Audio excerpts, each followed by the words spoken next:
Have you ever imagined what it would be like to be soaring thousands of feet above the vast, unforgiving Atlantic, only for your world to plunge into chaos? It began with a chilling broadcast. The crew declared an emergency, Mayday, as the right engine had flamed out and fuel was critically low. This desperate declaration came from the flight deck of an Airbus A330, an aircraft carrying 293 passengers and 13 crew members, as they flew halfway across the immense Atlantic Ocean. Only minutes after this initial distress call, the dire situation took an even worse turn.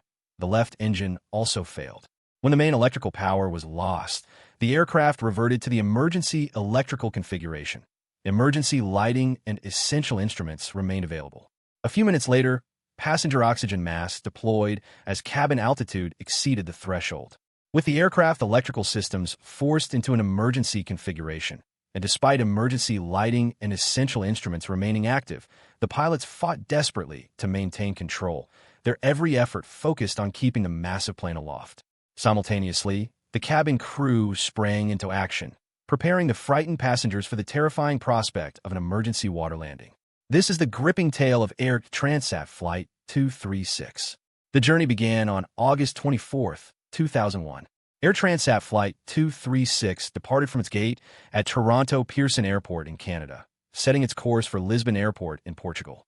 The planned route from Toronto to Lisbon involved a transatlantic crossing, traversing the western Atlantic from Canada towards the European mainland before finally reaching its destination.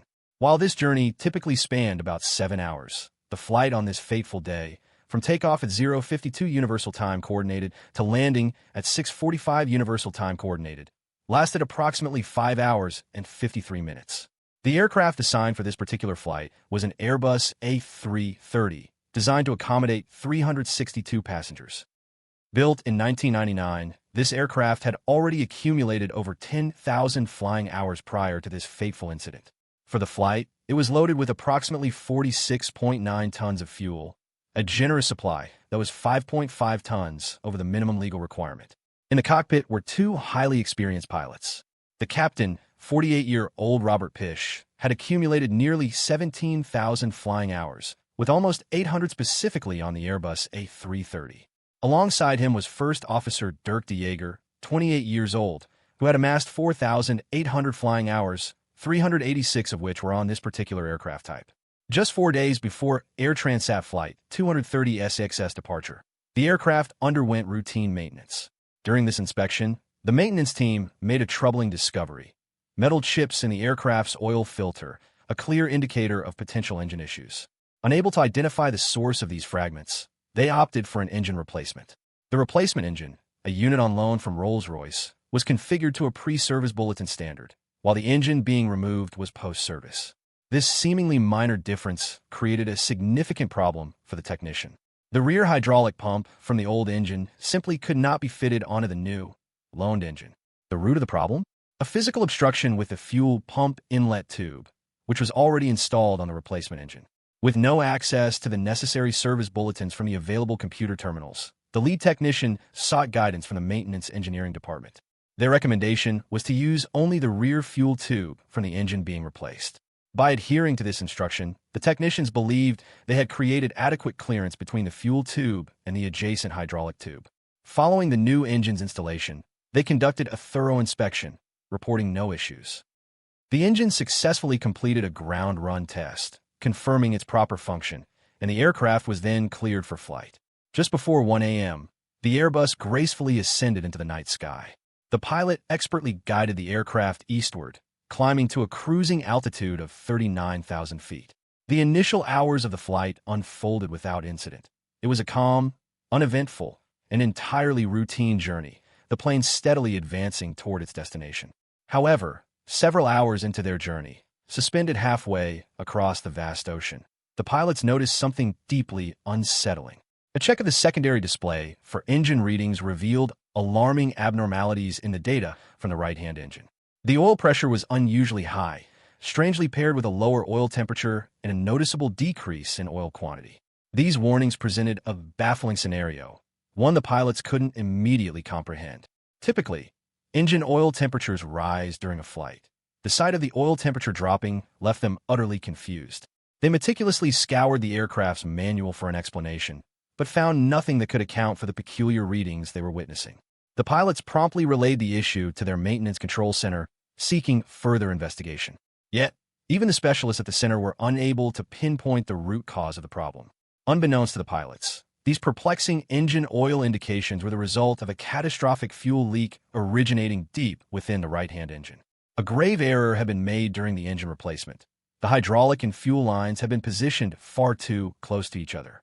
Despite their belief in sufficient spacing, the technicians had failed to account for how the intense pressure from the hydraulic system might affect these lines during flight. Throughout the journey, the hydraulic and fuel lines of the right engine were in constant, destructive contact, slowly grinding against each other. Eventually, this persistent friction led to the fuel line rupturing, creating a substantial hole. The final report later revealed a staggering fact. The aircraft was losing an estimated 12 to 15 tons of fuel per hour through this rupture, a truly immense contrast to the typical fuel consumption of around 2.6 tons per hour for an Airbus engine.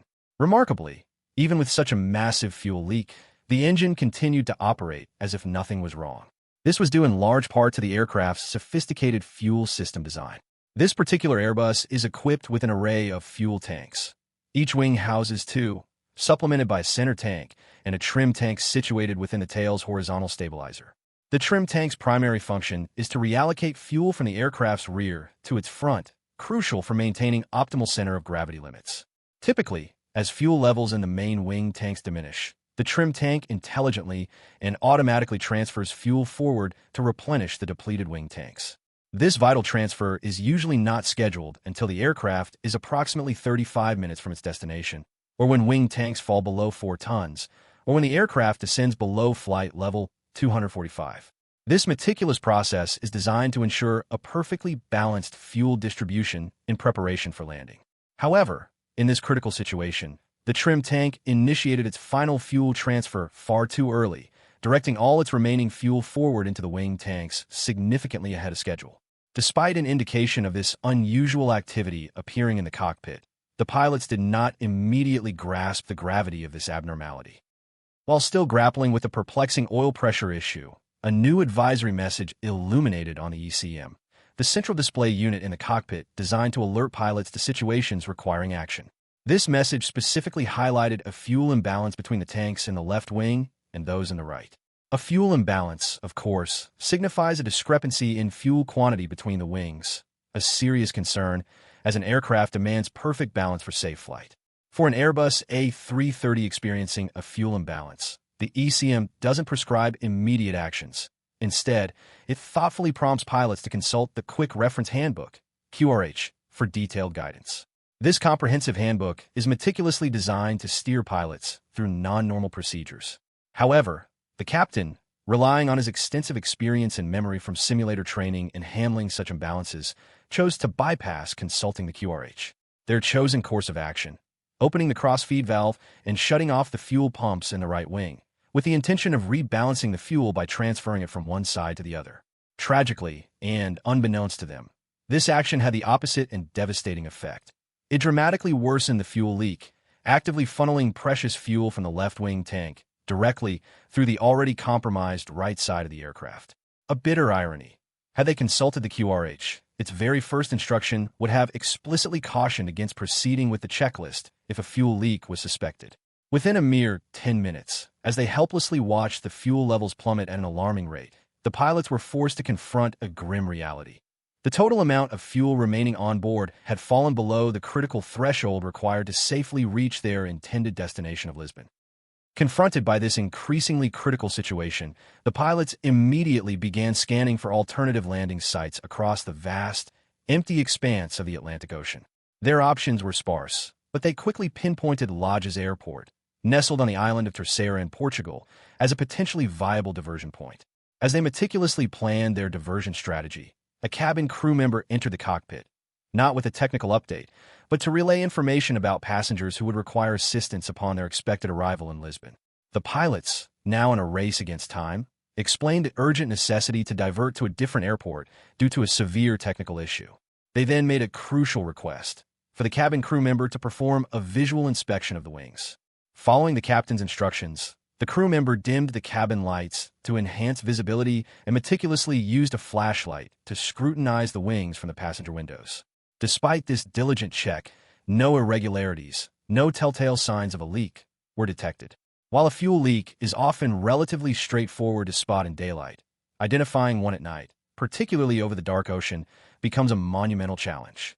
Given the absence of any overt leak signs, aside from the unexpectedly low fuel quantity, and with no additional ECM warnings or alerts corroborating a leak, both pilots ultimately concluded that the problem was most likely a computer malfunction. They did not execute the standard fuel leak procedure, assessing that descending could worsen the situation. Post-incident investigations later concluded with a stark revelation. Had the pilots initiated any of the prescribed fuel leak procedures upon diverting to lodges, whether it was the engine fuel leak procedure, the wing fuel leak procedure, or the fuel leak not located procedure, they would have landed with at least 3.8 metric tons of fuel still on board. The captain's critical decision to forego the fuel leak procedure was, in retrospect, influenced by a well-documented cognitive trap known as framing bias. This type of bias occurs when individuals become fixated on a single interpretation of a problem, selectively gathering and prioritizing information that confirms their initial view, while inadvertently overlooking or dismissing evidence that contradicts it. In this tragic instance, the pilots became convinced that the issue was merely a computer error. Their focus narrowed exclusively on clues that seemed to support this hypothesis, effectively blinding them to other crucial indicators that might have revealed the true, grave nature of the problem. Compounding this cognitive challenge, the pilots were engulfed in a maelstrom of duties. Constant communication with maintenance control, diligently working through checklists, and coordinating with both cabin crew and air traffic control for their urgent diversion. Amidst this intensely high-pressure and chaotic environment, they found it nearly impossible to step back, clear their minds, and critically reevaluate their initial assumptions. Despite their recent, ill-fated attempt to correct the fuel imbalance by transferring fuel between tanks, the underlying problem relentlessly persisted, and fuel continued its alarming, rapid drain. In a desperate response to the unceasing, abnormally high rate of reduction in the onboard fuel quantity readings, the crew activated the right-wing fuel pumps to on and deactivated the left-wing pumps to off. These adjustments were intended to establish a cross-feed, channeling fuel from the right-wing tanks to both engines. With their revised fuel strategy in place, the pilots formally set their course towards Lodges Airport. They promptly informed San Maria Air Traffic Control of their diversion, explicitly citing a critical fuel shortage. By this terrifying point, the aircraft was carrying a mere 7 tons of fuel. As the fuel gauges continued their relentless descent at an alarming rate, the captain maintained constant communication with the maintenance control center, desperately trying to find a solution. He experimented with various configurations of the fuel system, but despite these frantic attempts, the fuel quantity continued its inexorable decrease. Any lingering doubts vanished in a horrifying instant when the right-hand engine, the source of their initial concerns, catastrophically flamed out. This happened while the aircraft was cruising at flight level 390, still 150 miles from the airport. In a rapid response, the captain immediately applied maximum thrust to the sole remaining engine. While the aircraft could theoretically remain airborne on a single engine, maintaining an altitude of 39,000 feet was now completely out of the question. At this truly critical juncture, the aircraft's fuel reserves had dwindled to a terrifying 600 kilograms. Both pilots now faced the undeniable truth. They were in a life-or-death situation. The first officer declared an emergency, Mayday, to air traffic control. Moments later, as instructed by the captain, a public address announcement informed the passengers and cabin crew that they would be landing shortly and should prepare for the possibility of an emergency water landing. Just 13 agonizing minutes after the right-hand engine failed, and with the airport still 120 kilometers away, the left engine also gave out. As the plane began its engines-out descent, the cabin pressure decreased, cabin altitude increased, prompting oxygen mask deployment. With both engines now completely silent, the aircraft had lost its primary source of electrical power. Yet, a crucial fail-safe mechanism, the ram air turbine, RAT, swiftly deployed from beneath the aircraft. As the plane sliced through the air, this ingenious device harnessed the wind's force to generate a small, but vital, amount of electricity. This power was just enough to keep the most essential instruments and systems operational. However, The complete absence of engine power meant the loss of critical functions like most of the wing spoilers, nose wheel steering, and thrust reversers. This made the already perilous task of maneuvering and landing immeasurably more challenging for the pilots. The crew, now executing the procedure for a complete engine failure, began the arduous process of gliding toward the airport. On the ground, the tower controller, in a gesture of desperate guidance, flickered the runway lights on and off, a beacon amidst the overwhelming darkness of the Atlantic Ocean, attempting to guide the pilots to safety. To maximize their precious time in the air, the captain meticulously maintained a descent speed carefully balanced between the recommended glide speed and the stall warning speed. This delicate control allowed him to manage their rate of descent, but it was paramount to stay high enough for as long as possible. Once they descended too low, there would be no going back up. The captain, however, faced a complex array of additional challenges. He needed to ensure the aircraft speed remained above 140 knots to guarantee continuous power from the ram air turbine, while simultaneously avoiding speeds exceeding 200 knots, which could severely complicate the extension of the landing gear. As they drew closer to runway 33, Captain Pish had a startling realization. His strategy of maintaining high altitude might have worked too well. Instead of being at the normal approach altitude of approximately 3,000 feet, 10 miles from the runway, they were still at a staggering 13,000 feet, despite being just 8 miles away. This was an uncomfortably high position, especially with no engine power to rapidly shed altitude. Thinking quickly, the captain executed a precise 360-degree turn, a technique frequently employed in gliding to lose significant altitude. Simultaneously, the first officer expertly deployed the landing gear and adjusted the slats at the front of the wings. These vital steps were crucial, providing the plane with additional lift and allowing it to decelerate without incurring excessive drag. After completing the dramatic 360-degree maneuver, the captain carefully leveled the plane's wings as they continued their approach to the runway. Yet, they were still wrestling with an agonizing altitude dilemma. Too high for a standard landing approach, but now too low to attempt another complete turn to further reduce altitude. With no margin for error, every single movement and decision was now utterly critical as the plane hurtled towards the runway, with absolutely no opportunity for a second attempt. On the final approach, the first officer meticulously monitored the airspeed. Since both engines had flamed out, they were unable to deploy the full range of flaps, though the slats at Flap 1 configuration were extended. This necessitated attempting a landing at a much higher speed, approximately 200 knots, significantly exceeding the recommended engine-out landing speed of around 170 knots. The first officer played an indispensable role, continually updating the captain on the critical airspeed and altitude, providing invaluable assistance in navigating this monumental challenge. Moments later, the aircraft made a hard impact with the runway. Several of its main landing gear tires rapidly wore down and deflated upon hard contact, a result of the wheels locking. The plane bounced briefly airborne again before it touched down a second time, 2,800 feet from the runway's beginning. As the aircraft hurtled down the tarmac, bringing it to a halt became a monumental battle.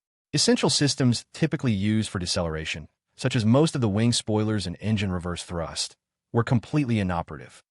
To further complicate matters, the anti-skid system was unavailable in the emergency electrical configuration, causing the wheels to lock up when the captain bravely attempted to engage the brakes.